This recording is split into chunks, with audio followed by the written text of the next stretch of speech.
Allahu Akbar, Allahu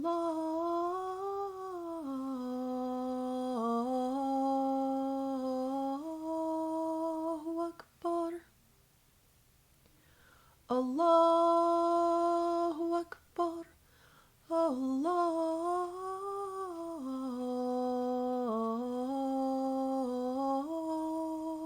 Akbar.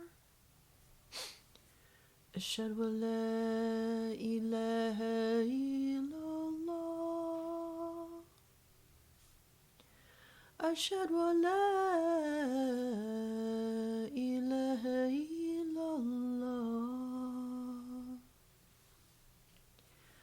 أشهد أن محمد رسول الله.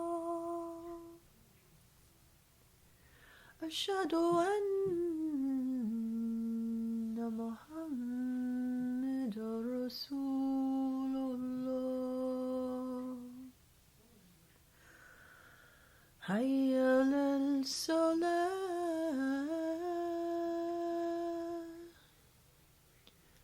حي على الصلاة.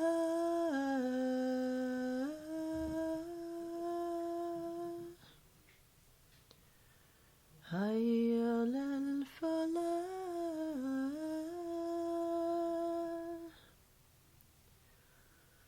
حي على الفلاح.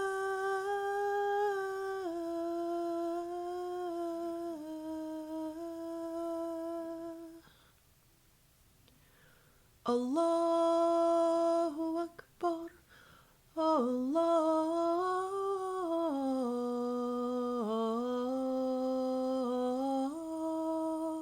أكبر. لا إله إلا الله. بسم الله الرحمن الرحيم.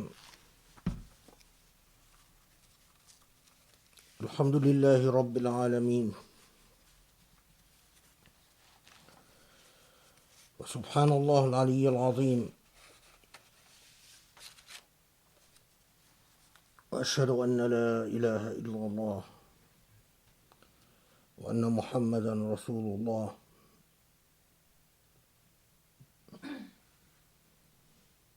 أؤمن به وأستعينه وأستجيره وأستهديه،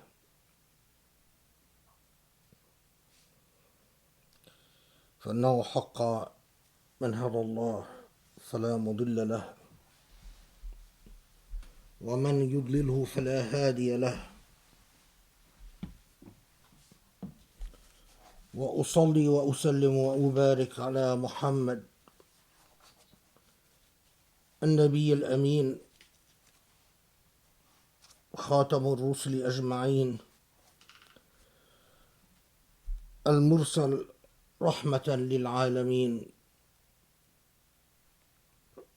وعلى آله وأصحابه ومن اتبعه بإحسان إلى يوم الدين.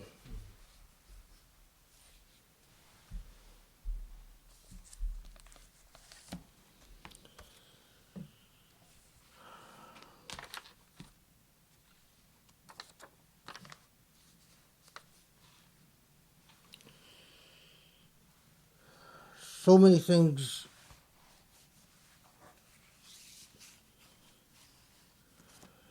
that happen these days that it is sometimes difficult to keep up.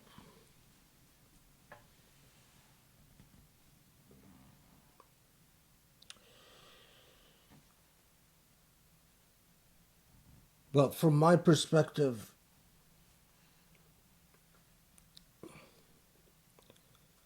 the most pressing issue was and remains the type of Islam that people possessed of money and wealth are trying to craft and shape for generations to come. The type of Islam that is being engineered carefully and meticulously so that it can become the faith that all Muslims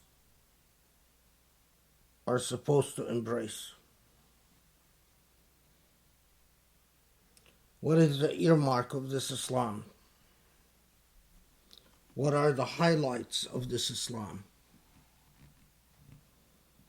Well, you want to understand something, look at its consequences, look at its concrete results. It is an Islam that shelters wealth uncritically and unethically. It is an Islam that is displayed in the fancy hotels of Mecca and Medina, in the enormous amount of wealth that is handled in the holy cities. It is an Islam that does not stand up to dictators or despots.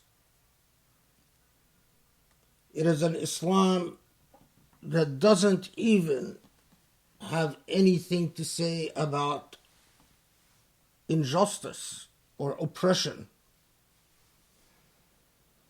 It is an Islam that keeps the wealthy wealthy and the poor poor, and the oppressed oppressed, and the privileged privileged.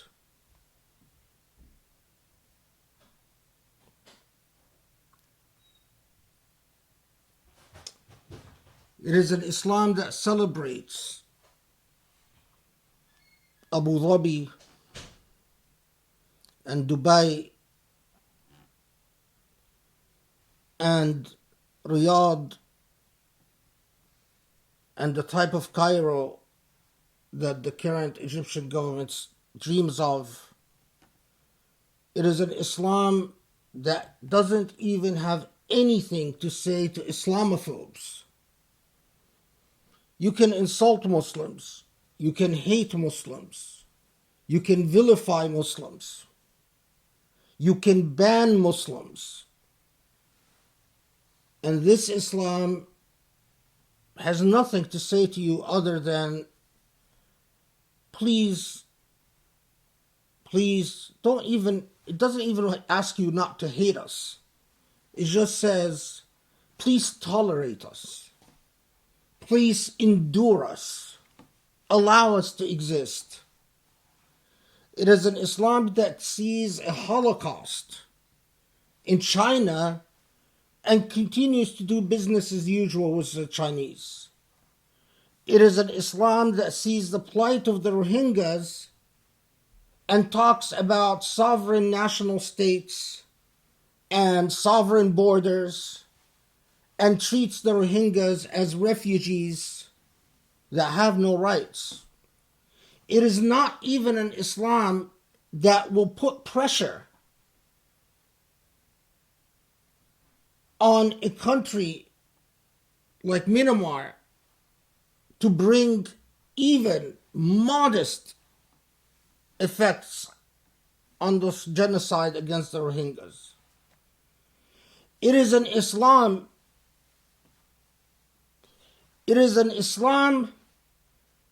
that celebrates Hindu nationalists even when they destroy mosques and even when they usurp Kashmir. It is an Islam that stands idly by as Jerusalem is usurped, as an Al-Aqsa Mosque occupied, and as Palestinian lands are annexed, and as Palestinian refugees live permanently in refugee camps. It is an Islam that can see UNRWA defunded, but has nothing to say.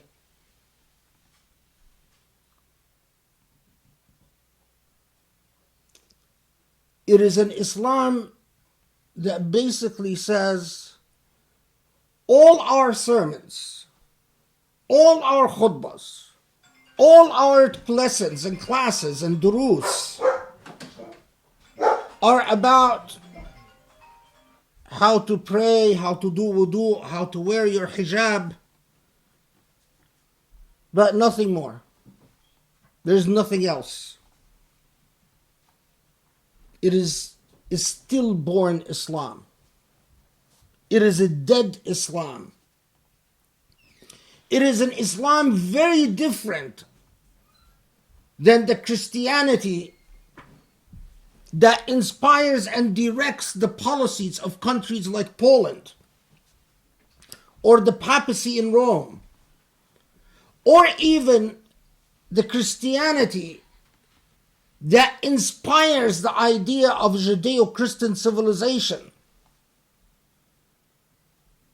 It is an Islam very different than the Judaism that inspires and propels settlers that steal Palestinian lands and that build up Israel as the new dominant superpower in the Middle East. It is an Islam that has abandoned life and said, basically, for no gains, Islam that is solely focused on materialism and profit, that keeps intact all the inequities, the racial inequities, the class inequities, the gender inequities, all of them, keeps them intact. And the only thing that it is interested in is how you do your ibadah, how you restrict women, how you ban music. Trivial, insignificant, silly Islam. An Islam that folds easily before evangelists and Christian missionaries. An Islam that doesn't even oppose zealous Zionists who are colonizing the lands of Palestinians. An Islam that doesn't even oppose communists determined on the extermination of Muslims.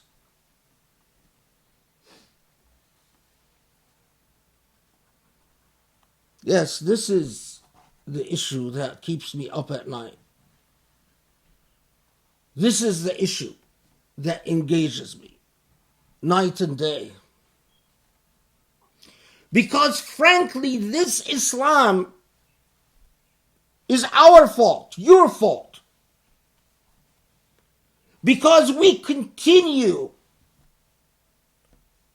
to celebrate and pay homage to and show inordinate interest in those who represent Islam through pietistic fictions and mythological stories, who entertain us instead of teach us.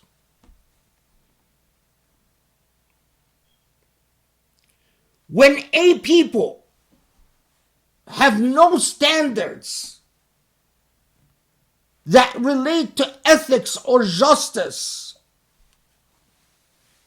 they get what they deserve. They get what they deserve.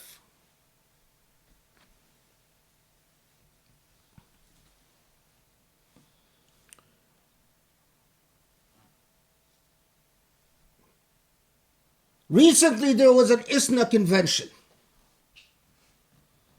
What did the people in the ISNA convention talk about? In the midst of everything, who was their keynote speaker? About race, no less.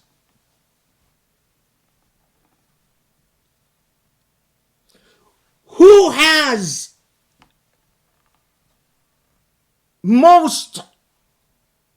is listened to the most, who's considered the most effective Muslims, who are considered the most effective Muslims in the West and elsewhere?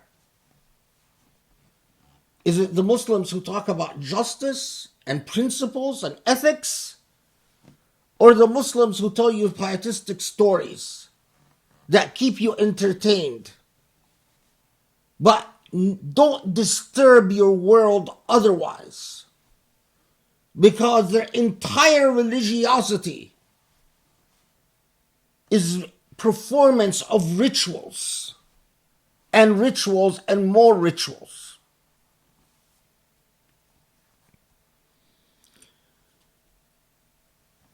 Today I wake up on the news that now Bahrain has entered a peace treaty with Israel. Mind you, Bahrain has never been at war with Israel. So what does a peace treaty with a country that you've never been at war with mean? It means one thing: normalization of relations with Israel. At whose expense? Is it at the expense of the Bahrainis? No.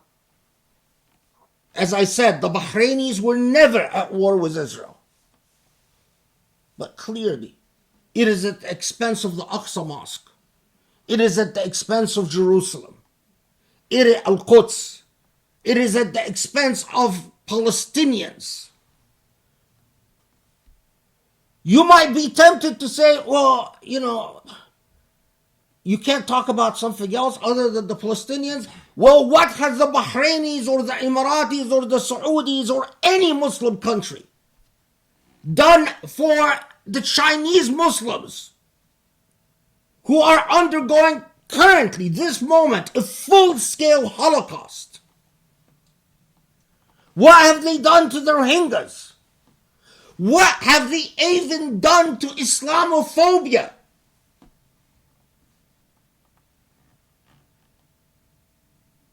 Recently,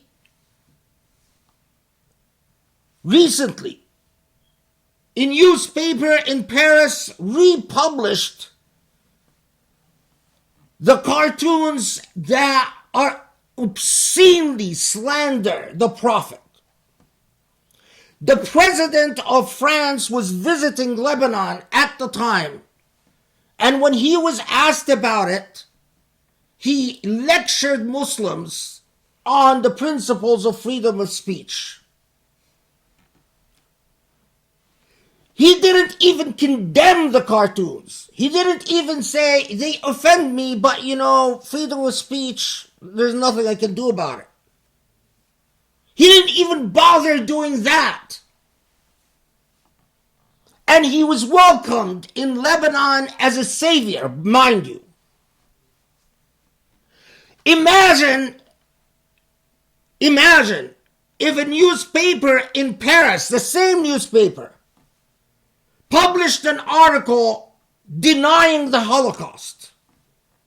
I'll tell you what would happen. They would be prosecuted under French law, because under French law, if you deny the Holocaust, it's not considered free speech. It's considered a criminal offense. Imagine if the same newspaper talked about Israel as a colonial state.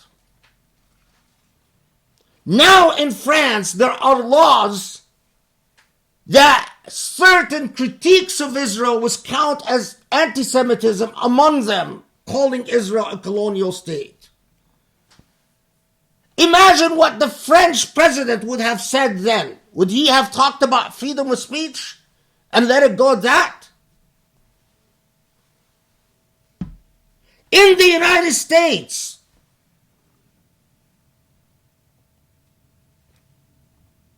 the policies pursued and implemented by the American government, that if you receive Title VII money, you're not allowed to engage in criticism of Israel. is considered anti-Semitism. Where are all the defenders of freedom of speech? Where are all the people who lecture Muslims about freedom of speech? But even worse, the utter silence of Muslims, even when their prophet is vilified. Azhar didn't say anything. Azhar issued a statement that is very meek, very weak, worthless. Dar al-Fatwa in Egypt did nothing. All the religious authorities in Saudi did nothing. The Emirat, the country of so-called tolerance, did nothing. The Bahrain, who now enters into a normalization agreement with Israel, did nothing. Nothing. In fact, we are told that peace means being friends with the Islamophobes, welcoming Daniel Pipes and Stephen Emerson and Robert Spencer as dignified interlocutors. But you don't welcome Khalid Abul Fadl. Now no, we don't know tolerance. We don't know freedom of speech. We don't know about reconciliation. You don't welcome anyone that tells us don't make peace with Israel, make peace with Qatar. Or don't be at war with the Turks. Or don't be at war with the Iranians. No, we don't. Islam is suddenly not a call for reconciliation and peace and coexistence. Islam tells us to be hostile to Qatar, hostile to Turkey, hostile to Iran, but friends with the Islamophobes and friends with those who steal Palestinian lands and steal the Aqsa Mosque. What type of Islam is being crafted and engineered? And why?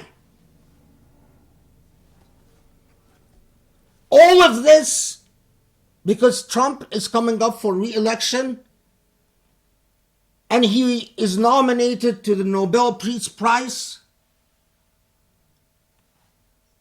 so that he can claim a fictitious victory in hope of re-election. Once again, Muslims pay the bill for the internal conflicts that they have nothing to do with. Trump can insult Muslims as much as he wants, can retweet anti-Islamic videos as much as he wants, can talk about a fictitious general in the Philippines who dipped bullets in the blood of pigs before executing Muslims. And he tells this story favorably, that it was a good thing that an American general supposedly executed a bunch of unarmed civilian Muslims after dipping the bullets in the blood of pigs. He can do all of that. He can ban Muslims, he can hate Muslims, he can support Islamophobes, he can be an Islamophobe, he can congratulate Islamophobes. He can do all of that. And we help him get nominated to a Nobel Peace Prize. That's the Muslim response.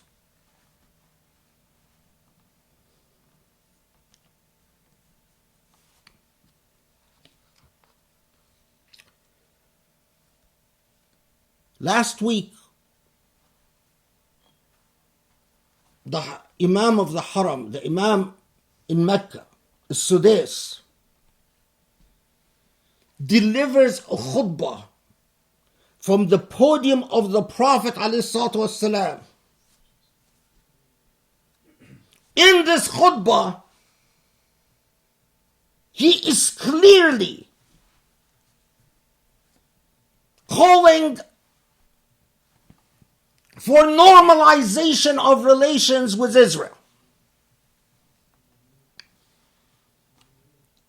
From the Haram, he doesn't talk about the Al-Aqsa Mosque. He suddenly got amnesia about the Al-Aqsa Mosque. He also got amnesia about Jerusalem. He also got amnesia about the annexation, the continuing annexation of Palestinian lands. He also got amnesia about the numerous crimes that Israel committed against Palestinians and other Arabs. And he only remembers that we should not make war with Jews, according to him. Well, obviously, we've never had an issue with Jews. That was never the issue. Of course, we make peace with Jews and love Jews and welcome Jews. Our issue is with those who annex Palestinian lands, those who steal Jerusalem, those who deny a Palestinian state the right to even exist.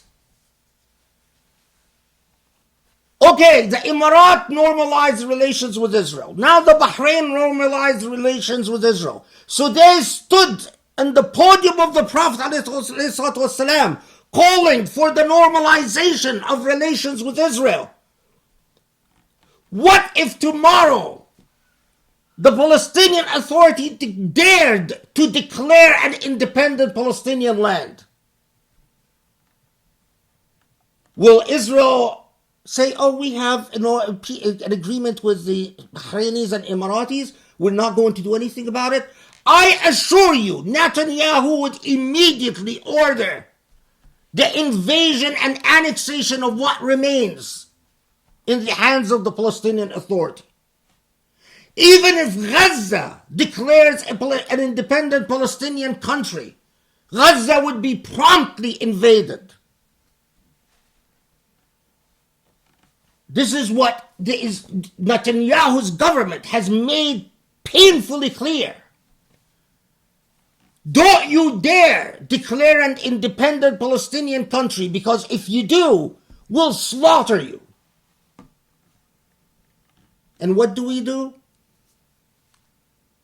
Normalized relations with Emirat, normalized relations with Bahrain, tomorrow normalized relations with Saudi. So they stood on the podium of the Prophet ﷺ,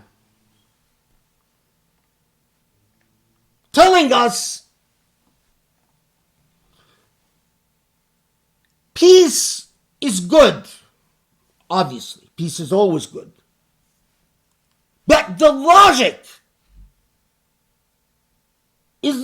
tells you the extent to which they take Muslims for granted, and the extent to which they have no respect for Muslims. Well, if we make peace with them, maybe we'll attract them to Islam. Maybe they'll be so impressed by us as Muslims, as nice little boys and girls, that they will convert to Islam.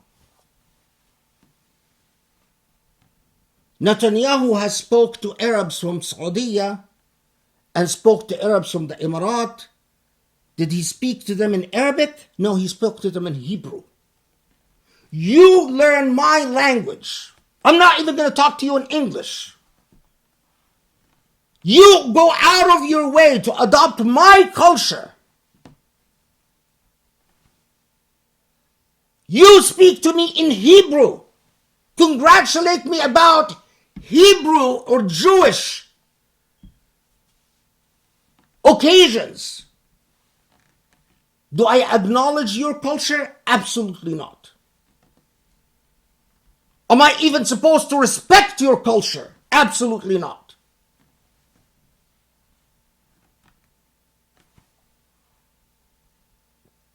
The writing on the wall is so obvious. So this, on the podium of the Prophet ﷺ, tells us that we must always prefer normalizations of relations with non-Muslims. And that Allah commanded us to always make peace with non-Muslims. But apparently Sudais forgot Surah Al-Mumtahina, which couldn't be clearer.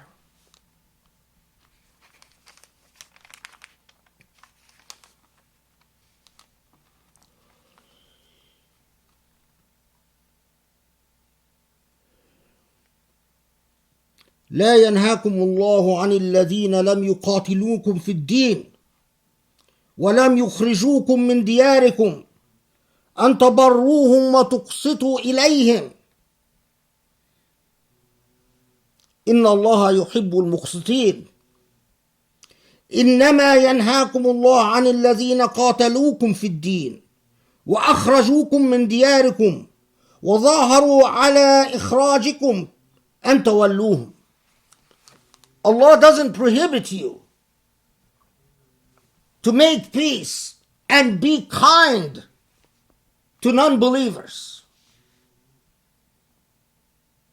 But Allah prohibits you from making peace with those who expel you from your lands and annex your lands and steal Al-Aqsa Mosque.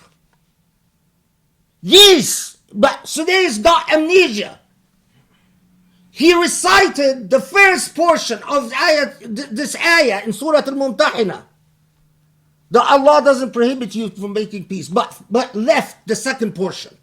But Allah does prohibit you when it comes to people who occupy your lands and expel you from your homes.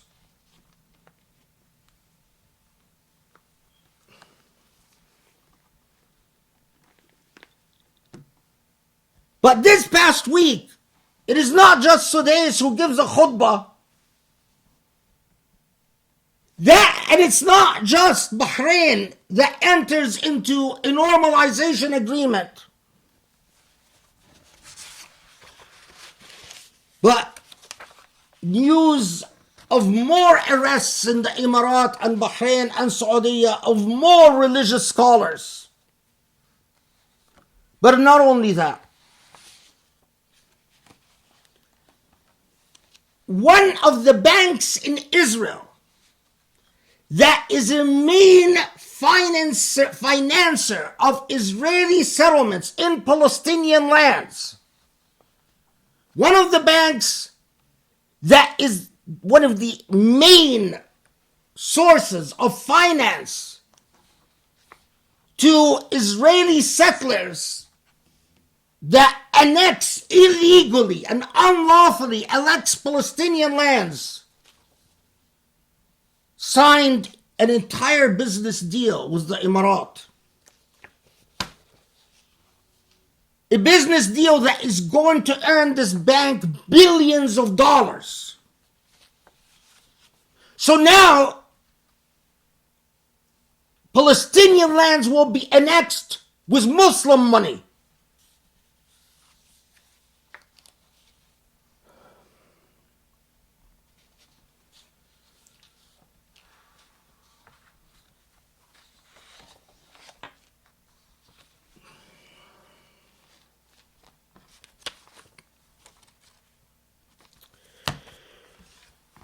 Let's not forget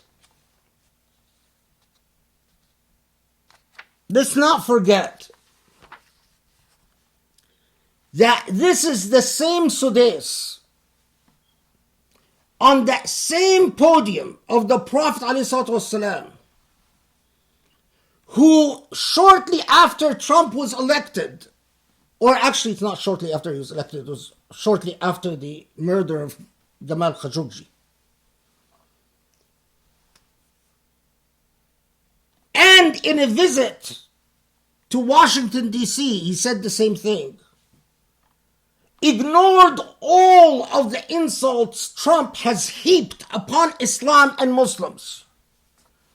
Ignored the fact that he is supported by evangelical Christians who dream of converting Muslims everywhere in the world. Ignored the fact that every Islamophobic organization in the country supports the Trump administration. Ignores that Trump and his supporters finance Islamophobic organizations. Ignores the fact that Israel helps finance the Islamophobic organizations. And so this says MBS and Trump will lead the world to peace. And at the time, I warned about that. And I was told you're being paranoid. You're seeing danger where danger is not there. Oh, it's just rhetoric. Well, that rhetoric today. Remember when Trump moved the U.S. embassy and very openly said, see, people told me I shouldn't do it because the Muslim world will erupt in anger. But see, nothing happened. Some people told me, well, don't focus on Arabs. Remember, Arabs are only a small percentage of Muslims in the world. Okay, fine. What have non-Arab Muslims done? Did non-Arab Muslims, did the Muslims of Indonesia and Pakistan and Malaysia erupt in anger when Israel annexed Jerusalem? Did they erupt in anger when the U.S. recognized Jerusalem as Israel's capital and stole the Aqsa Mosque?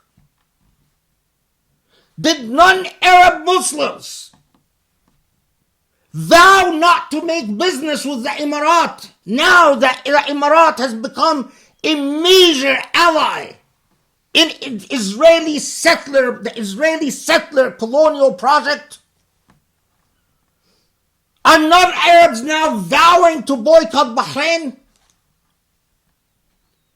For those who told me, well, they're non-Arab Muslims, don't forget that they're, as if they're different.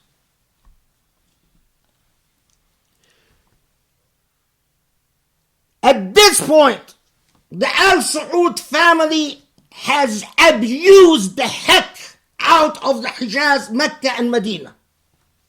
As far as I'm concerned, they are no longer legitimate guardians of the two holy sites. Where are the non-Arab Muslims? Are non-Arab Muslims challenging Al Saud's sovereignty over the Hijaz? Are they vowing not to go to Hajj as long as this family continues to hold and usurp Al-Hijaz? Are they demanding that Al-Hijaz be under clean hands, ethical, moral, Islamic hands? Either the Al Saud family cleans up its act or surrender Al-Hijaz to those who can. Because they, at this point, are clearly traitors. They betrayed every Islamic cause imaginable. From the Holocaust in China, to Rohingyas in Myanmar, to Palestine and Jerusalem.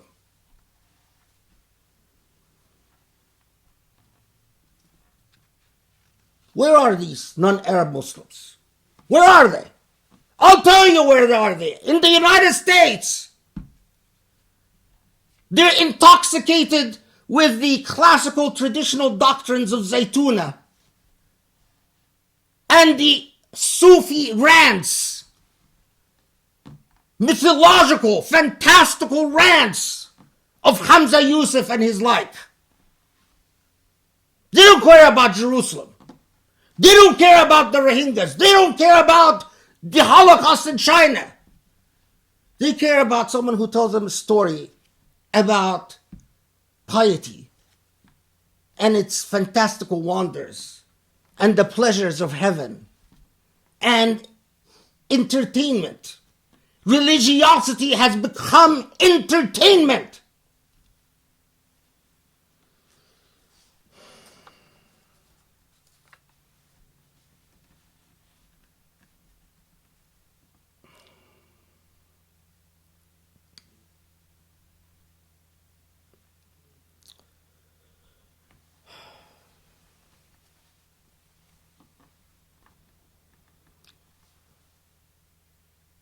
That same Al Saud family is now imitating Israel in expelling indigents from their homes, homes that they've inhabited for hundreds of years, expelling them to make a way for an economic project that will make the rich richer, but will not benefit one iota those who are not privileged. And that economic project accrues mostly for the benefit of Israel, the so-called Neom project.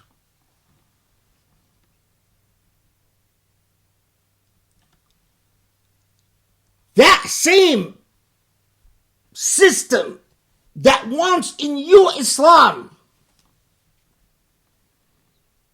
has done the unthinkable. Hundreds of mosques in Egypt torn down and destroyed. Some of the mosques that have been torn down and destroyed are historical monuments. Some of the mosques are hundreds of years old. The Egyptian government has done in Egypt more than Israel has done to Palestinians since 1948 in terms of destroying homes and destroying mosques. In just 1 year, the Egyptian government has destroyed more mosques in Egypt than Israel had destroyed since its establishment. And the new Islam? Absolute silence. In the same way that there was absolute silence about insulting the Prophet in France, absolute silence about Jerusalem, absolute silence about, not just absolute silence, but the Egyptian government actually handed in. There were Chinese students studying at Azhar. The Egyptian government turned them into the Chinese government so they can be put in concentration camps. Now they're destroying historical monuments, mosques, not a single church. Because again, these crazy ideas about new investments and the Neom project and making Cairo ready for the influx of the new business that's going to come from Saudi and the Emirat and Bahrain and Israel. And apparently mosques, these investors don't like mosques in the areas where they want to put their investments. So they just bulldoze them. Could it have been imaginable that a Muslim country would destroy well over 1,000 mosques and the Azhar is silent? The Mufti of Egypt is silent. The Shuyukh of Saudi are silent. The Shuyukh of Emirat are silent. The Shuyukh of Bahrain are silent. The Shuyukh of the United States are silent. The Shuyukh of Britain are silent. The Shuyukh of Canada are silent.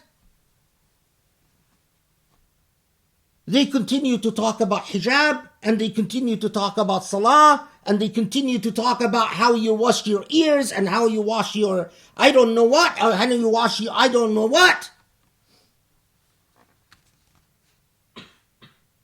And what is it that they hang on? Oh, these are political matters. Just trust those who are in authority, because Islam teaches us obedience. Obedience to those in authority. Don't question their judgment when it comes to betraying the Palestinians. Don't question their judgment when it comes to the Holocaust in China. Don't question their judgment when it comes to the treatment of the Rohingyas. Don't question their judgment when they support maniacal fascists like the Sisi in Egypt. Don't question their judgment when it comes to destroying mosques. Don't question their judgment when it comes to the mass slaughter in Sina. Don't question their judgment when it comes to the mass slaughter in Yemen. Don't question their judgment when they support a crazy, fanatical military in Libya that has a horrible human rights record. Don't question their judgment, because Allah wants you to obey, and obey blindly. You want to worship that God? Worship that God. I will not worship that God. That God I will never worship. A God who tells me, obey the unjust. A God that tells me, obey the unjust, will never be my God. Astaghfirullah, astaghfirullah.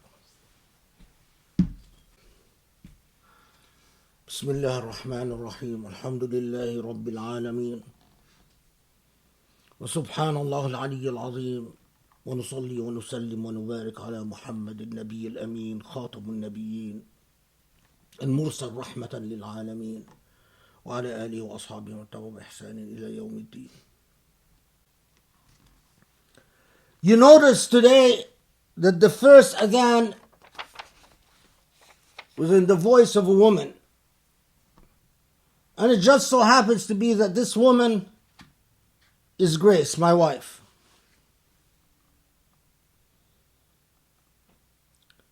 Some of you will say, haram. The voice of a woman is awra. Okay, fine. I will discuss this with you. But first, liberate Al-Aqsa Mosque, and then we'll talk about it. First, prevent Israel from annexing and stealing Palestinian lands, and then we'll talk about it. First, stop China from the Holocaust they're committing against Muslims, and then we'll talk about it. I am sick and tired of this stupidity.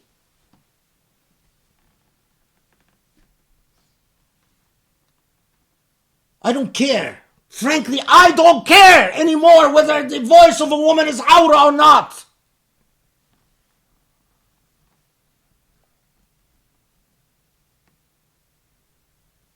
I don't care.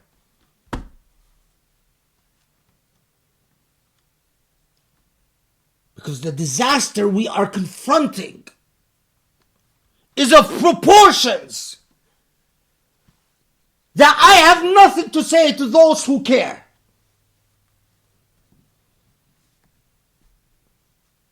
What do you say? What do you say about a religion that wants to silence half of the population of the world? If you are aroused by a woman doing adhan, commit yourself to a mental institute immediately. And this is all I have to say to you. Run, rush, get help.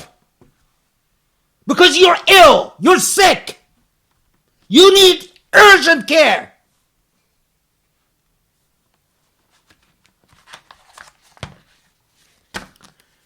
A report just came out by the Watson Institute in Brown University. This report doesn't talk about how to do your wudu, doesn't talk about the voice of a woman being awra, doesn't tell you fantastical, entertaining stories, doesn't tell you how to wash this part of your body or that part of your body, doesn't tell you how to do salah correctly. This report is called Creating Refugees: Displacement Caused by the United States Post 9/11 Wars. A devastating report. A report that stabs you in the heart.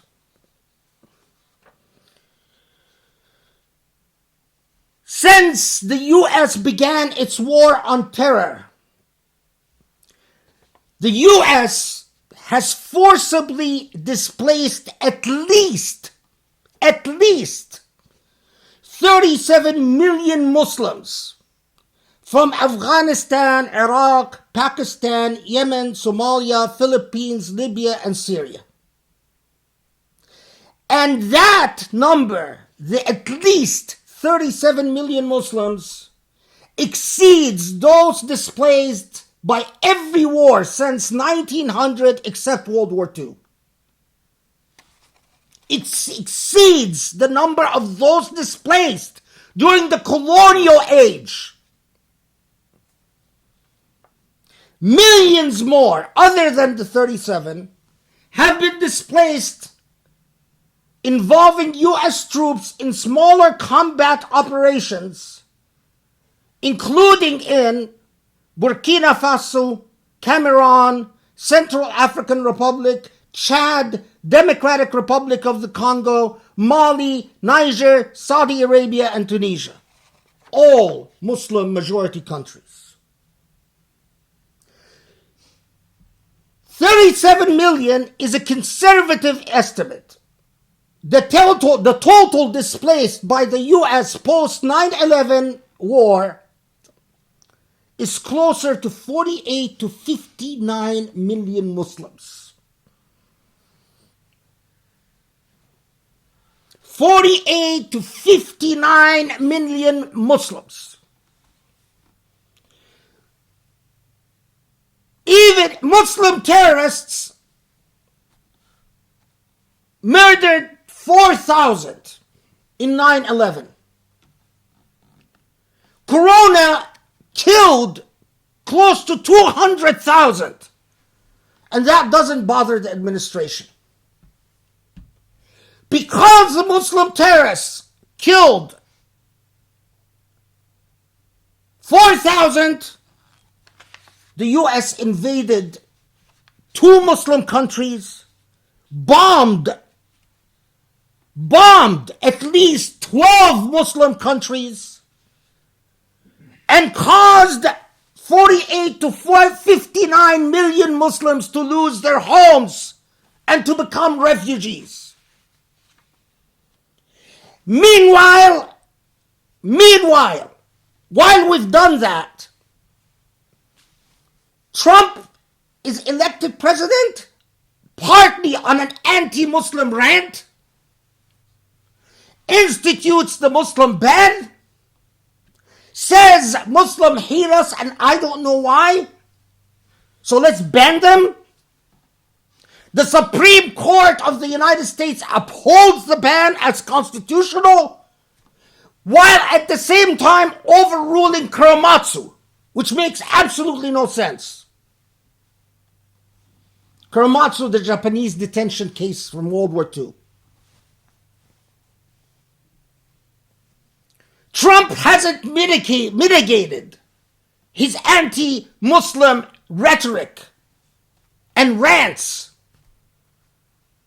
Muslims, meanwhile, reward the Islamophobes for their hatred of Islam by saying, bravo, bravo, we'll give you money for hating Islam and insulting Muslims.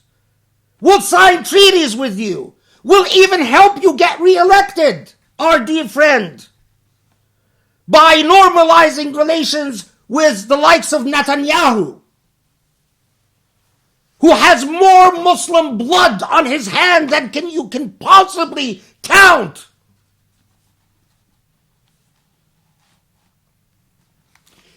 48 to 59 million Muslims displaced. And then you have the likes of Zaytuna that says Trump is our leader, the Muslim ban is not so bad. Bravo, Trump. But that's, of course, because of their link with the Emirat.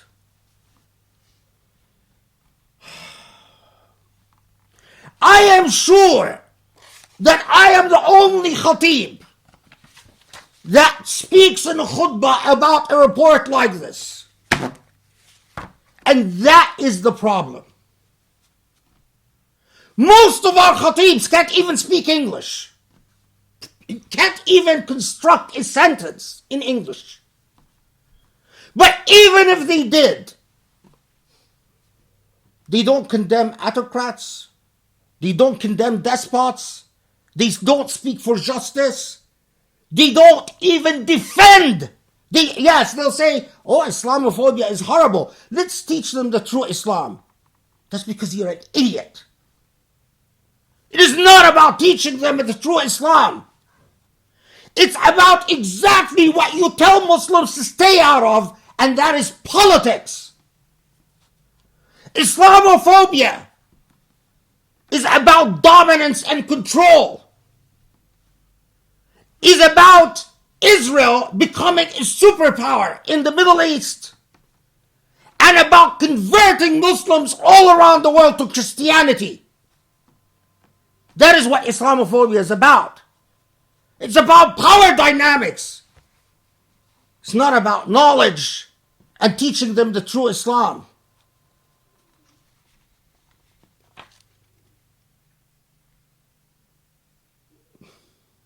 What do I say? If you are interested, and again, it kills me that I know very few Muslims are going to read a report like this. And therein is the problem. If you are still interested in whether the voice of a Muslim, of a woman is awrah, after you learn that the US since 9/11 has displaced close to 48 to 59 million Muslims, made them into refugees without proper water, without proper income, without proper shelter, has made them into a ripe territory or ripe product for radicalization. When you turn people into refugees, you've created a potential terrorist. If you're still interested in talking about whether a Muslim woman's voice is a awrah or not, I have nothing to say to you. I don't even bother with a response to you. Let me hear you first address a catastrophe like this.